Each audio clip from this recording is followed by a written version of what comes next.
बच्चों, आज हम भाषा अभ्यास का पाठ 6 घमंडी मक्खी का व्याकरण भाग करेंगे।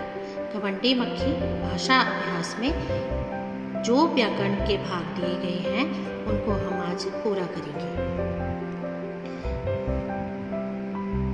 मक्का तथा मक्खी शब्द क आधा और क तथा क आधा और ख अक्षरों से बने हैं। नीचे दिए गए शब्दों को ध्यान से पढ़िए तथा उन्हें अपने स्थानों पर लिखिए। बच्चों, मैंने आपको पिछली वीडियो में बताया कि ये जो वर्ण होते हैं आधा और पूरा, यह व्यंजन, जैसे यहाँ पर मक्का शब्द दिया है, यहाँ पर आधा क व्यंजन दिया हुआ है और पूरा क व्यंजन दिया है। तो इनको मैं फिर से लिख के बताती हूँ कि यह आधा और पूरा क्यों दिया हुआ। जैसे बच्चों, यहाँ पर मक्का, म आधा क का मक्का शब्द है, ठीक है। तो ये मक्का शब्द जो है, इसको हम मक्का मीन्स ये आधा क जो है, इसकी हल्की सी आवाज़ आ रही है। जब हम मक्का शब्द का उच्चारण कर रहे हैं तो ये पीछे वाला जो का है ये स्पष्ट पड़ा जा रहा है, इसकी साउंड थोड़ी ज़्यादा निकल रही है, जैसे का। और ये बीच वाला जो आधा क है, इसको मक्का, हल्की सी साउंड निकल रही है, इसकी हल्की सी आवाज़ आ रही है। तो यहाँ पर इस शब्द का विन्यास करके हम कैसे लिखेंगे? म जमा अ, ठीक है, ये बन गया म जमा क। यहाँ पर क आधा है इसलिए ये क हलांत है।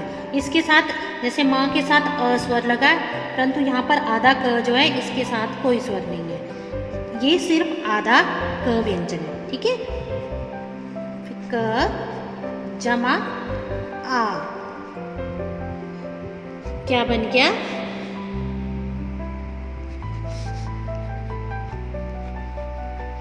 मक्का, ठीक है। तो यहाँ पर जैसे ये जो व्यंजन है क जो है ये आधा दिया है, इसके साथ स्वर नहीं है। जैसे मक्का का म जमा अ, ये पूरा म है तो इसके साथ अ स्वर है। म जमा अ, म जमा क आधा है, इसके साथ कोई स्वर नहीं है। फिर का, क जमा आ स्वर दिया, तो क्या बन गया? मक्का। इसलिए ये ऐसा इसलिए पढ़ा जाता है क्योंकि इसकी हल्की सी साउंड आती है और इन व्यंजनों के साथ स्वर नहीं लगा होता है, इसलिए इसे आधा लिखा जाता है। तो इन शब्दों को आपने क आधा और पूरा क, आधा क और ख, इनको इनके अलग अलग स्थान पर लिखना है। जैसे इस तरफ क्या आ गया? पक्का, मक्का और चक्का, और इस तरफ मक्खी, मक्खन और मक्खी चूस।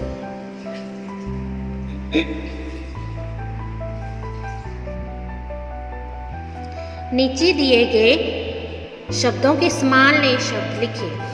यहाँ पर शब्द दिए गए हैं, इनके आप लोगों ने दो दो समानलय शब्द लिखने हैं। तो समानलय जो जिसकी लय जो है, जिसकी आवाज़ जो है, जिसकी साउंड जो है समान आती है, एंड में जिसकी साउंड जो है, आवाज़ जो है समान आती है, उसकी लय समान होती है, इसलिए इसे समानलय शब्द बोला जाता है। जैसे जंगल, मंगल, दंगल और नंगल, ये सारे क्या है? समानलय शब्द जंगल के। मकड़ी, ककड़ी, लड़की, खिचड़ी, खिड़की, ये भी अंत में इनकी आवाज़ जो है, लय जो है ये समान आ रही है, इसलिए ये मकड़ी के समानलय शब्द है। आगे शेर, बेर, देर, ढेर, घेर, ये भी क्या शब्द है? शेर के समानलय शब्द। इन्हें और क्या कहते हैं?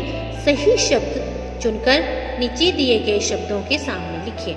यहाँ पर कुछ शब्द दिए गए हैं, इनके आपने समानलय शब्द लिखने, और यहाँ पर एक बॉक्स बना हुआ है, इसमें समानलय शब्द, समान अर्थ वाले शब्द लिखे हैं। यहाँ से चुन के आप लोगों ने यहाँ पर लिखने हैं। जैसे जंगल को और क्या कहते हैं? जंगल को कहते हैं कानन, वन, कानन भी बोलते हैं और वन भी बोलते हैं। यहाँ पर इसका समान अर्थ वाला शब्द लिखा है वन, तो जंगल को और क्या कहते हैं? वन। शेर, शेर होता है जंगल का राजा, इसे सिंह भी कहा जाता है। नेक्स्ट है स्नान, स्नान होता है नहाना। हिम्मत, हिम्मत को और क्या कहते हैं? साहस। नीचे दिए गए वाक्यों के बहुवचन रूप लिखिए। यहाँ पर वाक्य दिए गए हैं और इन वाक्यों में एक डार्क रंग का एक शब्द दिया है, जैसे गाढ़ा करके एक शब्द को लिखा है, जैसे शेर ने पंजा मारा। यहाँ पर पंजा को बिल्कुल काला रंग में लिखा गया है, तो इसको हमने सिर्फ पंजा शब्द जो है उसको बहुवचन में बदलना है। तो इसका बन जाएगा शेर ने पंजे मारे। नीचे मक्खी भिन भिना रही थी, तो मक्खी शब्द दिया गया है, इसको चेंज करना हमने, मक्खियां भिन भिना रही थी। मकड़ी ने जाला बनाया, मकड़ियों ने जाले बनाए। मकड़ियों भी चेंज करेंगे हम और जाले भी, क्योंकि ये दोनों शब्द गहरे काले रंग के लिखे हैं, तो इन दोनों शब्दों को हमने चेंज करना। बच्चों, या तो इन शब्दों को गहरा काला रंग से लिखा जाता है या इन शब्दों को रेखांकित किया जाता है, जिनको आपने बदलना होता है वचन में। नीचे दिए गए शब्दों का वाक्यों में प्रयोग कीजिए। यहाँ पर 3 शब्द दिए गए हैं, इनको आपने वाक्य में बदलना है। घमंड, हमें कभी भी घमंड नहीं करना चाहिए, क्योंकि घमंडी का सिर क्या होता है, हमेशा नीचे होता है, जैसे घमंडी मक्खी के साथ हुआ था। कोशिश, हमें कोशिश करनी चाहिए, हमें हर काम को पूरा करने की कोशिश करते रहना चाहिए, क्योंकि आपने सुना है कोशिश करने वालों की कभी हार नहीं होती। हिम्मत, हमें हिम्मत नहीं हारनी चाहिए, हमें मुश्किल से मुश्किल वक्त भी डटकर उसका सामना करना चाहिए, मुश्किल वक्त में भी हिम्मत नहीं हारनी चाहिए। तो इन शब्दों से आप कोई भी वाक्य बना सकते हैं। दिए गए मुहावरों से वाक्य बनाइए। यहाँ पर 3 मुहावरे दिए गए हैं, इनका हमने वाक्यों में प्रयोग करना है। आग बबूला होना, जैसे आपने पाठ में पढ़ा, इन मुहावरों का प्रयोग किया गया है पाठ के बीच में, कहानी के बीच में। तो पहला मुहावरा है आग बबूला होना। आग बबूला होना होता है बहुत गुस्सा होना, बहुत गुस्सा होना। तो इसका वाक्य क्या हो सकता है, शेर आग बबूला हो गया। शेर, जब मक्खी जो है शेर को बार बार तंग कर रही थी, उससे शेर को बहुत गुस्सा आया और वह आग बबूला हो गया। मंद मंद मुस्कुराना, मंद मंद मुस्कुराना होता है मन ही मन में खुश होना या मन ही मन में किसी की बेवकूफ़ी पर हंसना। तो मक्खी की बात सुनकर हाथी मंद मंद मुस्कुराया। जब मक्खी ने बोला था कि मैं बहुत ताकतवर हूँ, मुझसे शेर भी डर गया, यह सुनकर हाथी उसकी बेवकूफ़ी पर मन ही मन मुस्कुराया। ठीक है, तो मंद मंद मुस्कुराना होता है मन ही मन में खुश होना। नाक में दम करना, बहुत तंग करना। नाक में दम करने का अर्थ होता है बहुत तंग करना। तो आप इसका कोई भी वाक्य बना सकते हैं कि बच्चों ने तो नाक में दम कर दिया, या मक्खी ने शेर की नाक में दम कर दिया।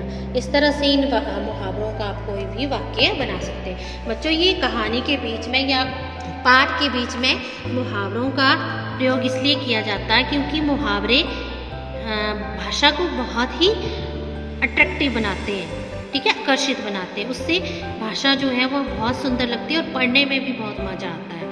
ठीक है, तो चमत्कार उत्पन्न करते हैं ये भाषा में, इसलिए बीच बीच में कहानी के बीच या पाठों के बीच में मुहावरों का प्रयोग लेखक या कवियों ने किया होता है। ठीक है, नीचे कहानी घमंडी मक्खी से आपने जो सीखा अपने शब्दों में लिखिए। और यहाँ पर आपकी कल्पना शक्ति के विकास के लिए बोला गया, कल्पनाशीलता के लिए आपको बोला गया कि कहानी घमंडी मक्खी से आपको जो भी सीख मिलती है, जो कुछ भी आपने सीखा, उनको अपने शब्दों में लिखना है। तो ये जिस बच्चे ने लिखा हुआ है वो इसकी अपनी इमेजिनेशन है, अपनी कल्पना है। तो आप अपनी कल्पना से इस कहानी के बारे में सोच के कुछ भी लिख सकते हैं। ठीक है।